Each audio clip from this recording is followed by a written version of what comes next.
This podcast contains explicit language. Holy merd. This episode of Dorking Out is brought to you by Jealousy.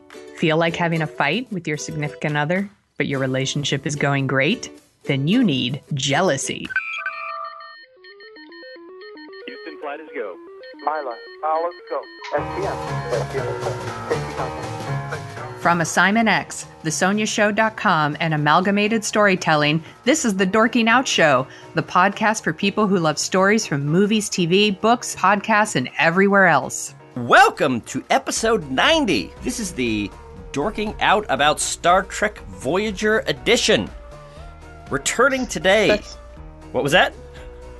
I was like, that's basically my life in high school. That's right. That is the voice of Alexandra August, a huge Trek fan, writer for Geek Magazine, as well as the host of my favorite Game of Thrones podcast, Got Thrones, and the new DiscoTrek, a retrospective on disco music and Star Trek from the 1970s. Sonia Mansfield is away. Really untapped market. That's right, hugely untapped market, but a very toe-tapping market. Sonia is away on assignment, and I thought that I would take this opportunity to talk to Alex.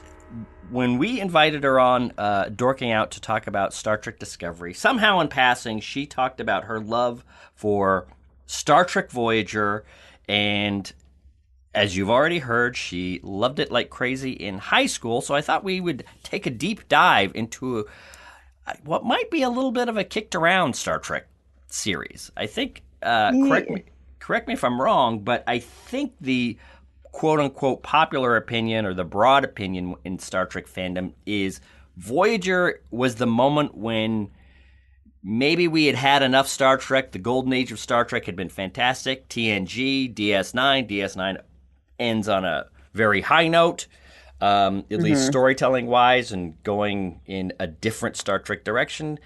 And then Voyager promised to be this very new, very interesting, very innovative show where maybe the usual safeties and strictures of tooling around the Federation wasn't there.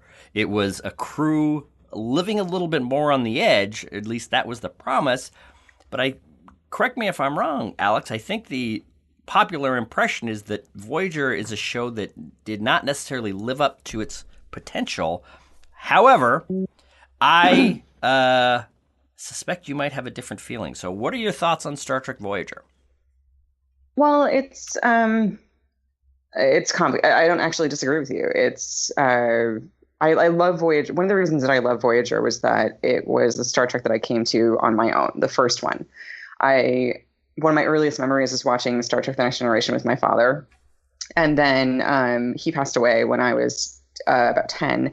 And I got back into TNG and then started watching DS9. And this is like before the internet. This is, just when I was watching repeats on, syndication on Fox. And Voyager was the first Star Trek that nobody had ever led me to. And I was really unaware. I wasn't really on the internet at that point in time. And I wasn't really aware of I wasn't aware of the context of Voyager, but I came to it on my own, and I kind of fell in love with it because of Kate Mulgrew. She, Captain Janeway was representation before I've said this many times before. It was representation before I didn't know I needed it. I fell in love with Captain Janeway. Just wanted, she could have read a fucking phone book, and I would have been like, that's amazing.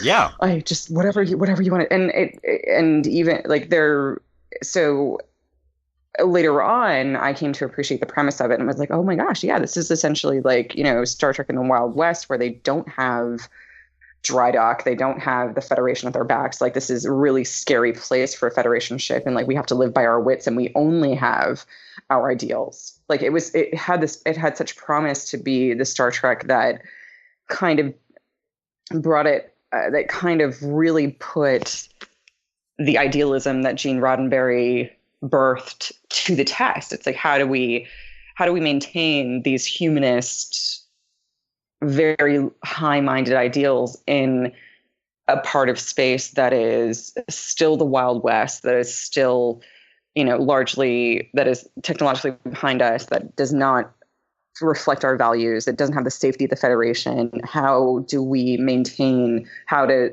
these ideals hold up when we don't have the full backing of Starfleet and the Federation behind us? And that was really exciting. I didn't really come to that until later on. I didn't really come to that like, oh, that's really cool. Right. I didn't have an appreciation for that until later on. Like when I first watched it, I was just watching for Kate Mulgrew, and I was just watching for Captain Janeway. But still, you're very right to see that it really didn't live up to its potential in terms of that. Because after season 3, once they get Jerry Taylor leaves, who is one of the writers and producers and an incredible mind. When it comes to Star Trek, once she leaves, you see the show, and also like once UPN, which was their network, started being like, oh, we just really want another Next Generation. We don't want this to be dark. We don't want it to be dystopic. We don't want to deal with the fact that like this ship is on the Delta Quadrant, like I said, with no dry dock, and right. Like obviously the ship would be damaged, and it would be, if it was out here all the time, like it would be damaged. They don't have an infinite supply of shuttles. They have replicator rations, which they had in the first couple of seasons, and then they kind of abandoned that concept. It was supposed to be a much darker show. Yeah. And then it just wasn't. And I think that, and it's sort of when people say that Star Trek jumped the shark, I don't think that's necessarily the case. I mean, the show went 7 seasons. It was still pretty highly rated, and it's still a very good show. Yes. But I feel like it kind of, but I mean, Enterprise is when I think Enterprise is when it jumped the shark. Right. When, like, no disrespect to Enterprise, but it's. No, I don't think you're alone in that. I think the critical assessment of Voyager, and it could just be the people that I'm listening to, is that it's risen quite a bit.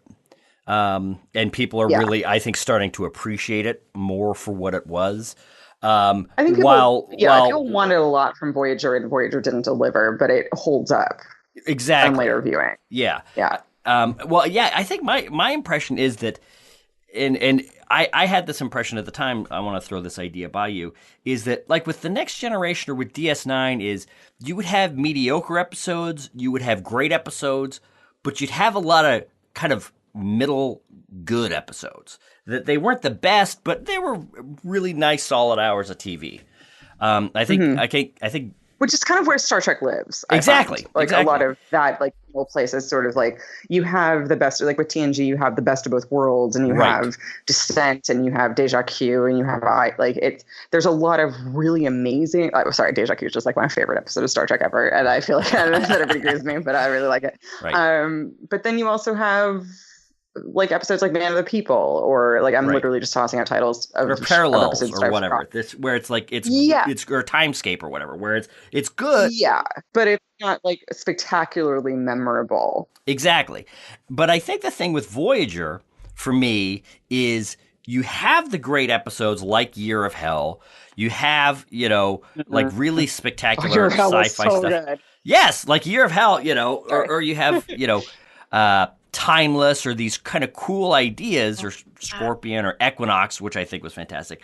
But then between the really high highs and there's kind of a lot of low lows, and there's not a lot in the middle.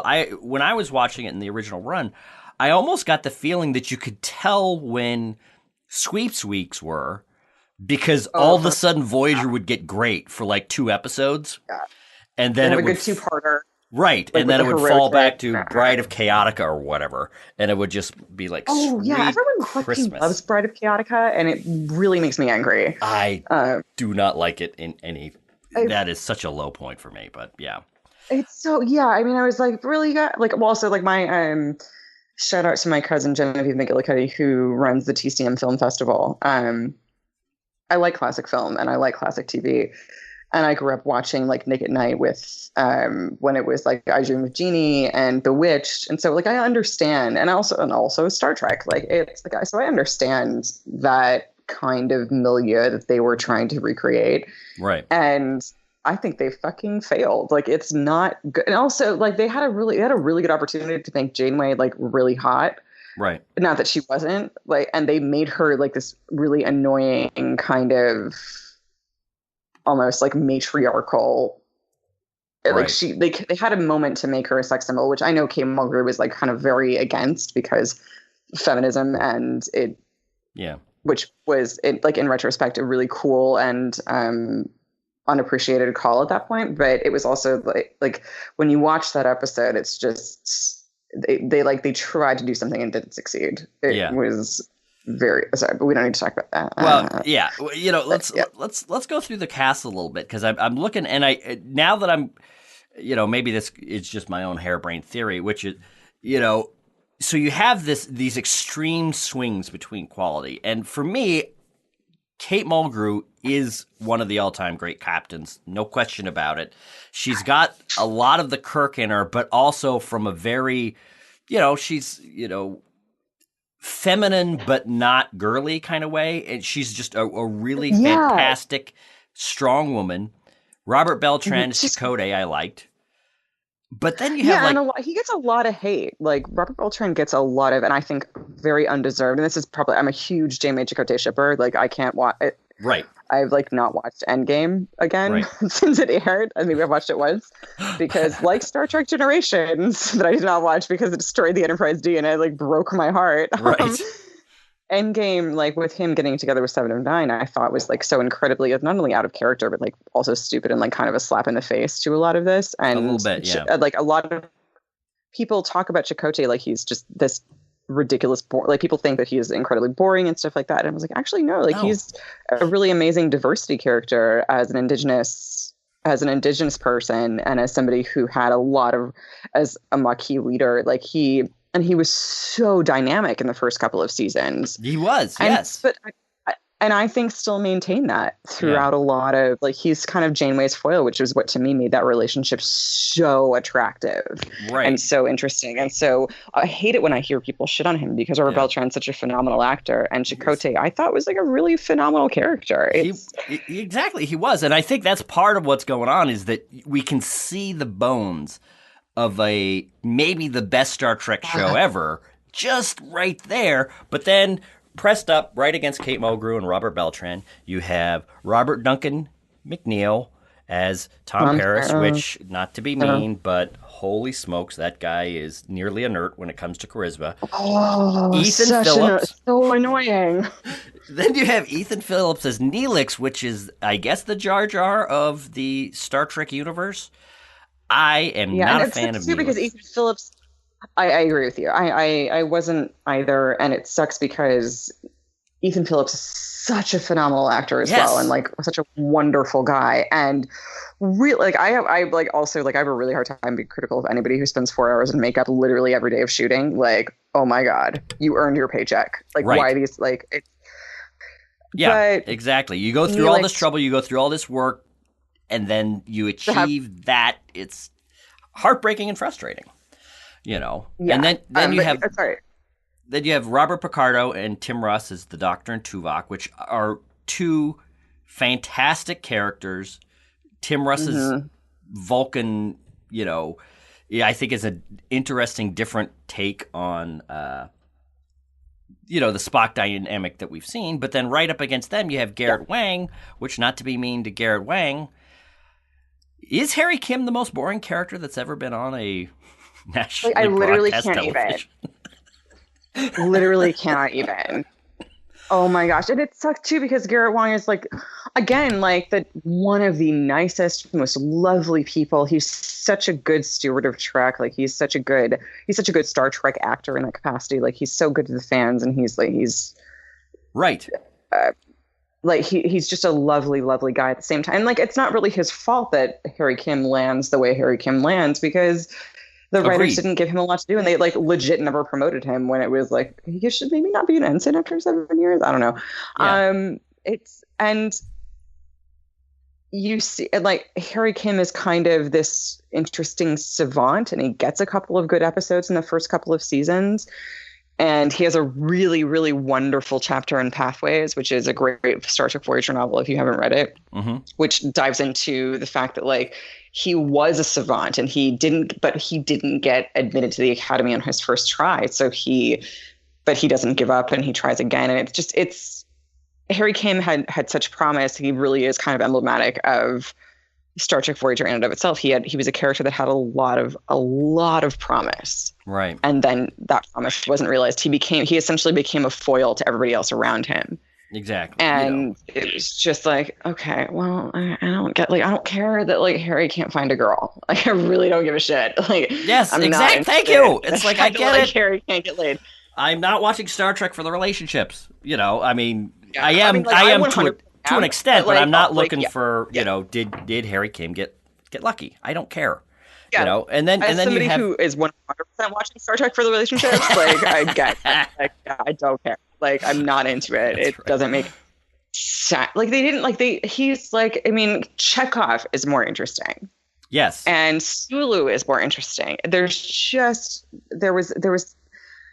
it's God, this show, like I remember watching this show in high school and being like, why is it always Seven, the Doctor, and Janeway, and then like we get to the end of a season, and then after Scorpion, it was like, right. Oh, if we make Janeway and Chakotay fight, it's interesting. It's like, no, it's not interesting if you just do it for the sake of them fighting, because their relationship is so phenomenal and has so many layers and is so fantastic. But it just felt like they were shooting fish in a barrel after a while. Yes, and they were jerking around randomly, kind of. Well, let's do this, let's do that. It's almost like you could see the network notes dripping down onto the show. Absolutely. And it's just jumping back and forth spasmodically between plot points, and it's hard. It was so yeah, you were to say heartbreaking. Yes, yeah. It really, really is, because so my favorite episode, hands down, and this is gonna totally out me as a Janeway Chakotay shipper. It's like I'm a JC shipper and that I'm a Voyager fan. JC shipper first, but Resolutions is my favorite episode. Always has been. Resolutions is the episode that Janeway, it's kind of contrived. Janeway and Chakotay contract this virus that makes them unable to leave a planet. And so they have to spend they begin the episode with the idea that they have to spend the rest of their lives on this planet together, and they're literally the last man and last woman on this planet, and so they finally have to address the fact that they might be attracted to each other. No kidding. I totally forgot about this episode. I'm gonna watch this later today. Oh, you should. It's so good. I'm literally jumping up and down right now. It's really good. Well, also because Kate Mulgrew is a wonderful actress. She is one of my favorites. But right.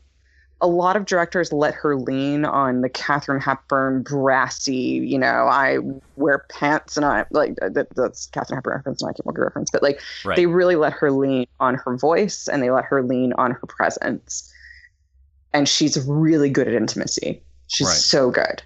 Yeah. And with a character like Janeway, you want intimacy. You want to see what's going on behind the scenes, because that's the story. The story of Voyager is this captain who was a really good Federation captain, a really good Starfleet captain, who all of a sudden finds herself in a situation she's completely unprepared for. And right. You want to see how she's dealing with being incredibly lonely and being totally out of her depth, because this is no one's depth. Nobody has been prepared for this. Right. And Resolutions was an episode that really did that. It really kind of, in a very gentle way, forced Janeway and Chakotay to address the fact that he's following her in part because he's in love with her, because she represents a lot of ideals that he also believes in, and had, the Maquis conflict maybe wouldn't have happened if Janeway was in charge. And she's done this incredibly benevolent thing in embracing his crew into her own, and embracing his crew into her own, and making, and giving them, and not persecuting them, and being okay, well, let's just work together. Right. And Resolutions, there's this brilliant scene where he gives her, there's some kind of plasma storm, and she's been doing scientific research to try and get them off the planet. The Voyager had to leave, but Voyager had to leave that space and basically give up on them to continue their journey home. But she was I'm a scientist, I'll try and figure out a way to cure us. All the while, Chakotay has been making a home for them and being like, cool, so you can research. I'm going to make us like beds and stuff because we need them. Right. And then there's a plasma storm that destroys all of her like research equipment very conveniently. And they spend the day like kind of rebuilding their shelter. And she gets shoulder cramps and he gives her a massage. And all of a sudden he kind of stops at some point because he's like smelling her hair and he just like, it's Holy really smokes. How am I forgetting this episode? I know, it's so good. Sorry. But then, and she kind of stops and she goes away and then she comes back out and she's like, we need to have a conversation about this. And and he says like, listen, and he does it in like a story because he's Native American and that's how that's how Native Americans in the 90s like communicated things. They told stories. Right. And so he says like, listen, and essentially the effect is, or the point is like, he says like he met her and she inspired him so much. He was really lost before he met her and she inspired him so much that he fell in love with her and will always, but regardless of whether or not they can be together, he will always like be there for her and help her and be on her team essentially. And Janeway hears the story and you see this like tear come down Kate Mulgrew's face. Right. And nothing happens. They don't make out, unfortunately. But it's just this beautiful moment of emotional honesty. And that happens. And then it almost never happens again. Right. And it was heartbreaking because that really was sort of like, that was the kind of emotional realism that TNG did not have. That was something that DS9 had, but DS9 was almost not Star Trek. Like I love DS9, don't get me wrong, but DS9 was so different. And there's no trekking in a space station that stays in one place. Exactly. So. And it's like, as much as I like love the politics of DS9 and love how they got into just what it was like to like exist in the Federation and how that worked. Right. It's so brilliant. It's still not quite, it to me like was not quite Star Trek or in the way I wanted it. Voyager could have been that. And then, but also Voyager was like enough past Next Gen where you could have some serialized storytelling. We have serialized stories on Voyager. But then they basically just sort of dismiss the actual reality of the situation that they're in. Yeah. Janeway and Chakotay's relationship was so frustrating to me. Yeah, like it was so frustrating to me because it was like, well, obviously this woman who's like in her mid-30s and it like clearly has a counterpart in her first officer, and they clearly are emotionally connected to each other. Like, why am I not seeing this relationship play out? Like, they don't have to be together, but it should be addressed. Right. Yeah. No, I get it. And let me add, and that's sort of a metaphor for the show itself. Like, it's just like they never really parse out. They never really live in the They never really live in the reality of a Starfleet ship that's out in the boondocks with no support. Exactly. Yeah. And let me throw an idea by you, because this is the 800-pound something in the room that we haven't addressed. So we have 3 seasons, and then in season 4, Jerry Ryan is put onto the show. The Borg he left the show. I'm sorry, what was that? Jerry Ryan left the show after season 4. I think you mean Jennifer Lee, I'm right? sorry, Jerry Taylor. That's okay. No, I lied. Yeah. Sorry. My bad. Yeah, you're right. Sorry. Jerry Ryan is 7 of 9, comes onto the show. The Borg, it seems as though the producers were like, oh my, holy crap, ratings are going down. People are talking. We got to get the Borg on here.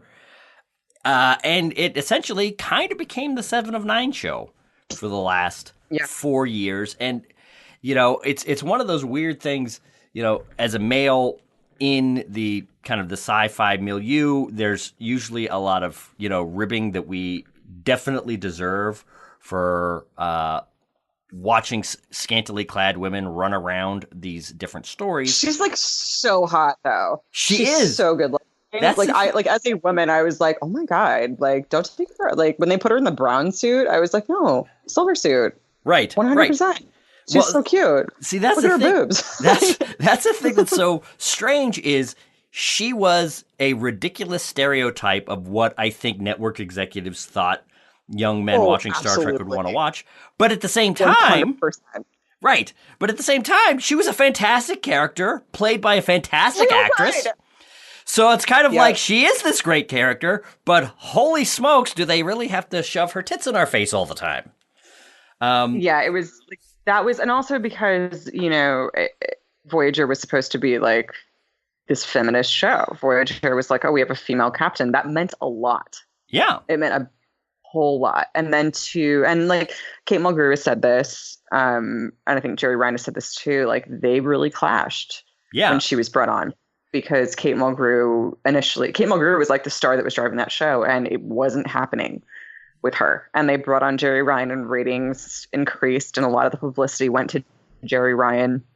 And not only would anybody's ego take a hit when somebody new at work comes in and is like, I can do your job better. It's also put in the context of the fact that like Kate Mulgrew is a woman of a certain age and Jerry Ryan isn't. And so there was and it was literally that kind of conflict was exactly what Star Trek Voyager was designed to kind of not have. Yes. It was not designed to have. And Kate Mulgrew did a lot of work. Like the reason that we didn't have a Janeway Chakotay Chakotay relationship was because of Kate Mulgrew. She was like, women are sexualized in every single television show. Any woman in power is always sexualized. It's taken for granted that she needs to have a sexual relationship, and I don't want to do that to her. And it took me a long time to appreciate that. But she was very right. And then what they do is they bring on Jerry Ryan, who sexualizes the show. Yeah, and it really is a disservice to the show and to Jerry Ryan, who was so brilliant. And upon rewatch, 7 of 9 is this really incredibly interesting character.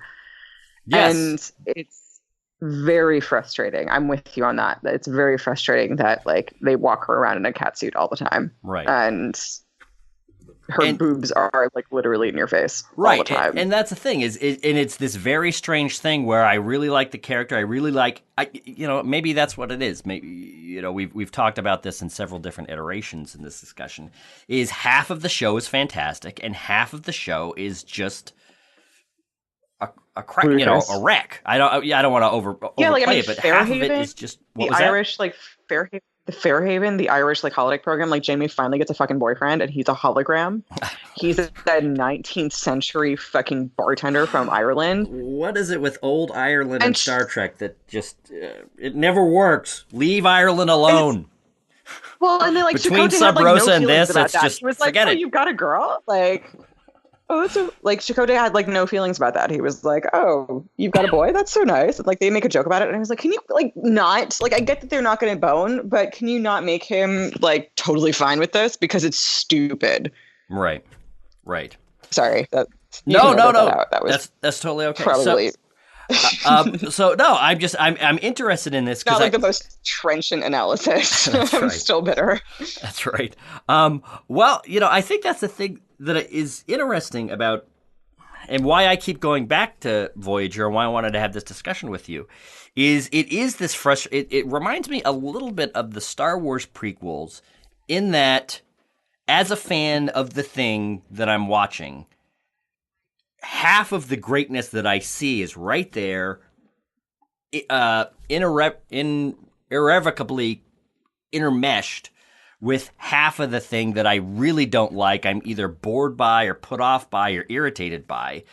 So I find myself thinking about Voyager 15 years after it debuted, because 20 years after it debuted. Me too. Because me too. Because it's almost like there's half a great Star Trek show there, and I keep finding myself watching episodes, really liking it, and then it's like, oh, you know what? I'm going to watch the rest of this season, and then it's just like, whoa, holy smokes! I remember why I dropped out at that certain point. I've told people I am a huge Janeway Chakotay shipper, but it doesn't define my love of this show. I liked the show for other reasons. Right. And I tell people this because I would say my favorite episode of Star Trek, bar none, is, and I'm definitely a person who, I understand Voyager's flaws. I love Voyager, but I always couch it in the context of I love it for very emotional reasons. I am fully aware of its flaws. I'm fully aware of the fact that it doesn't hold up to a lot of other Star Trek that we've seen. But my favorite episode of Star Trek, bar none, is Basics Part 1, which is the season 2 finale of Voyager. Wow. Okay, I gotta see that again because I remember being bored to tears by that. But I respect your opinion. I respect your thoughts. So I'm gonna have to go back and reassess. But what is it's. Sorry, go on. No, that's okay. Why don't you explain what Basics Part 1 is about? So, a lot of people don't like the Kazon. They were Voyager's like primary nemesis in the first 2 seasons. They are this, which is like again Voyager having a serialized story that people didn't really appreciate. Right. They are an alien species in the Delta Quadrant who come to all of their technology because they were enslaved by a species called the Trabe. And at some point they overthrow the Trabe and they take all their technology and then they start like kind of like throwing their dicks around in the Delta Quadrant and basically being giant assholes. To anyone else. They're conquerors there, but they're not like spectacularly good at it. But because Voyager has no assistance, Voyager becomes vulnerable to them. And also because Seska, who's one of my favorite characters, the Cardassian spy who gets Cardassian like Maquis infiltrator who gets like accidentally dragged along on this trip, she defects to the Kazon because she's like, listen, I'm really happy that you guys have Federation ideals, but I'm going home. Right. And I'm going to like figure out the best alliances to get me home. But fine, bye. But she knows she needs Voyager's technology to do that. So she defects to the Kazon and then tries to help them get Voyager's technology, which is basically the main storyline for season 2.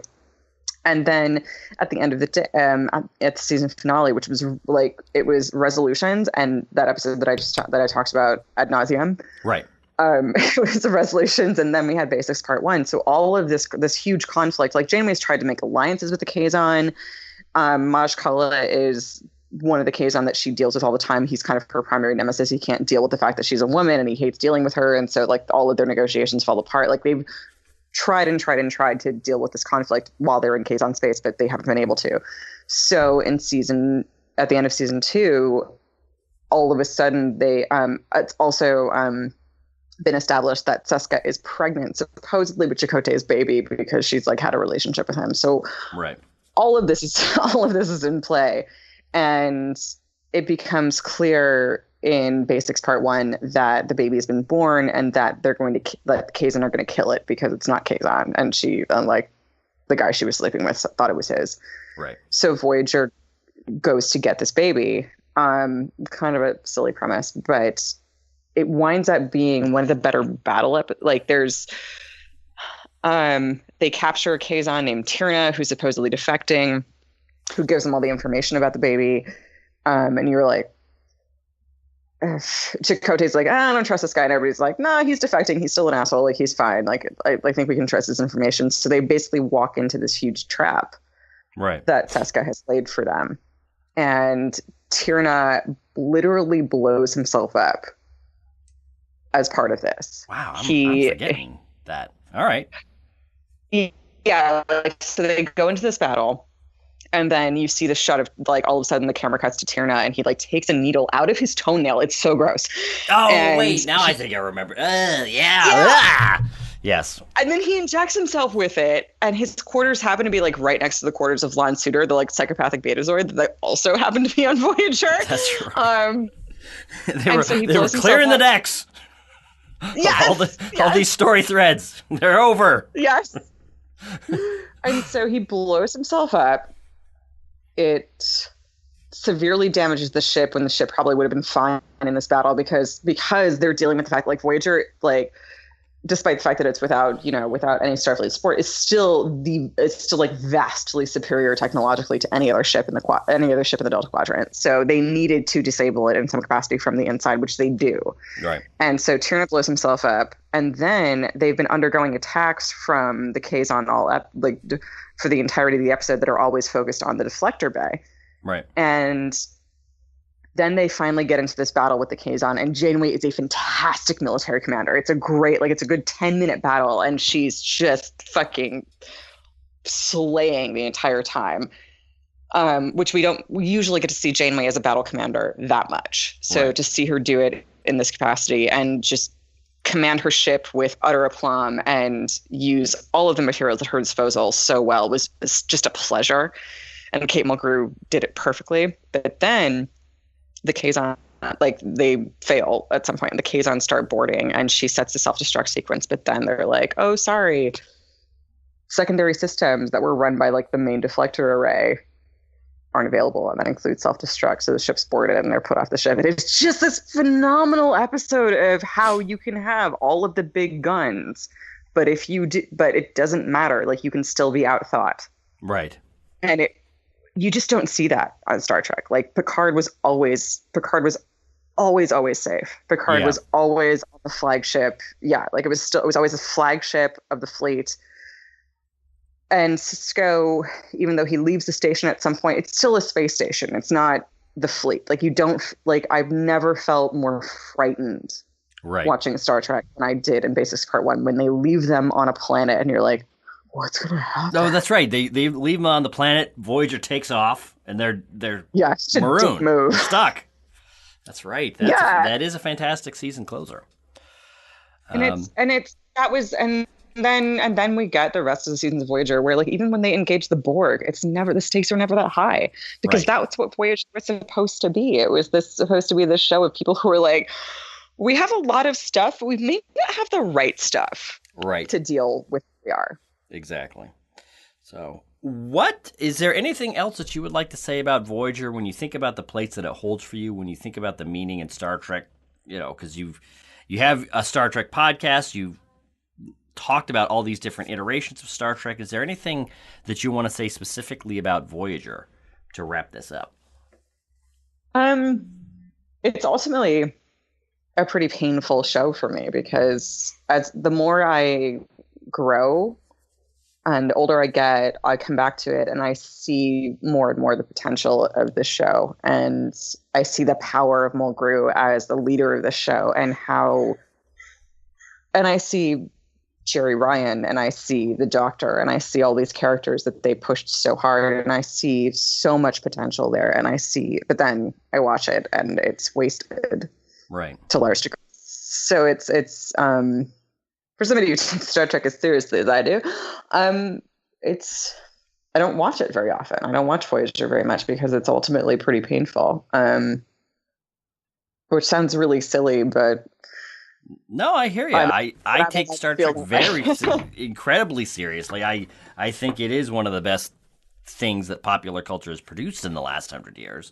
So no, my heart's with you. And yeah, I think I agree with you. It is this kind of interesting object of frustration that promised so much greatness and delivered just enough to show that, there really was something here. There really was something great, authentically great, and to see it not come to that fruition right before this whole era of, fantastic golden age cable television is a special kind of frustration.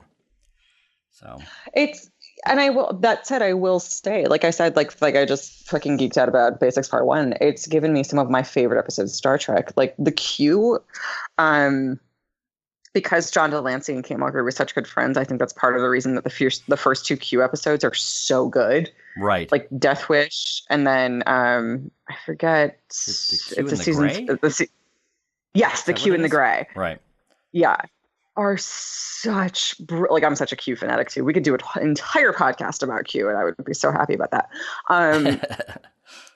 But though, like Basics Part 1 and like Resolutions and like Death Wish and the Q and the Gray, Voyager has the most incredible bright spots. Yes. And that's why I get pissed off when people, that's why I get pissed off when people are like, oh, Voyager's trash. I'm like, go fuck yourself. It isn't. Right. It's very, very good. It is very, very good for 45 episodes. Yeah, and that I think is sort of like where I'm. Yeah, right. It just sort of like goes back to the fact that like, oh my God, this show had the capacity to be so fucking brilliant, and it wasn't in a lot of ways. Yeah. All right. Well, Alexandra August, thank you so much for taking time to talk about Star Trek Voyager and take a deep dorking out dive on the show.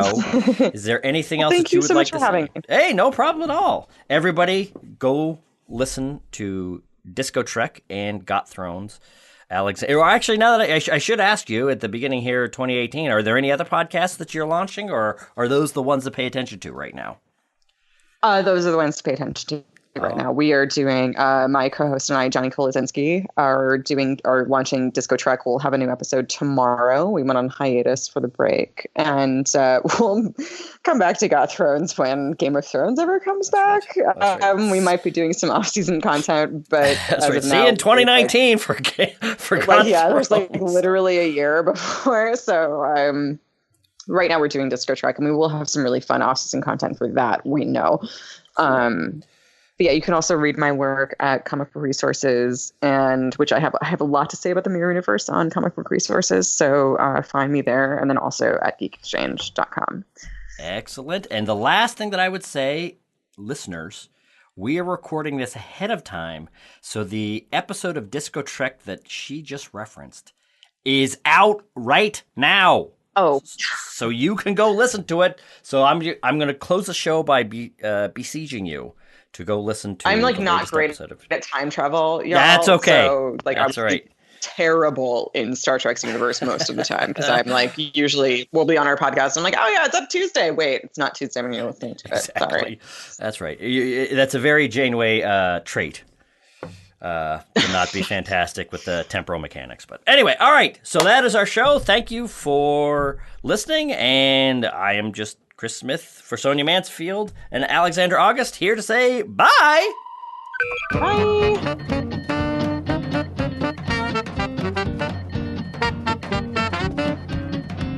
The Dorking Out Show is on Twitter at Dorking Out Show, where you can also find me at Jet Juergens and Sonia at The Sonia Show. And you can read all about my random adventures at my blog, thesoniashow.com, and track the slow, creeping process of Chris's novel and his other hijinks at jetjuergens.com. Yeah, you know what? Go right over there right now and see how much is going on jetjuergens.com. Anyway, it'll be fun. It'll be like a trip back to 2016. Anyway, you can find out more about the Dorking Out Show at dorkingoutshow.com, and while you're over there, you can support us by giving us a review on Apple Podcasts. Please, for the love of God, for some reason, Apple Podcasts holds our destiny in their hands, so go over there and give us a rating, please. Sorry. We would do it for you. We have a handy link on our website. It'll whisk you right over there so you can gush your love all over us.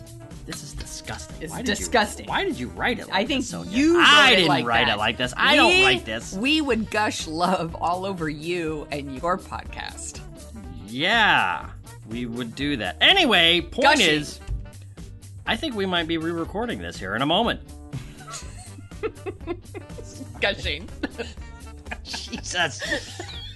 What kind of podcast are you turning this into? One that people will listen to.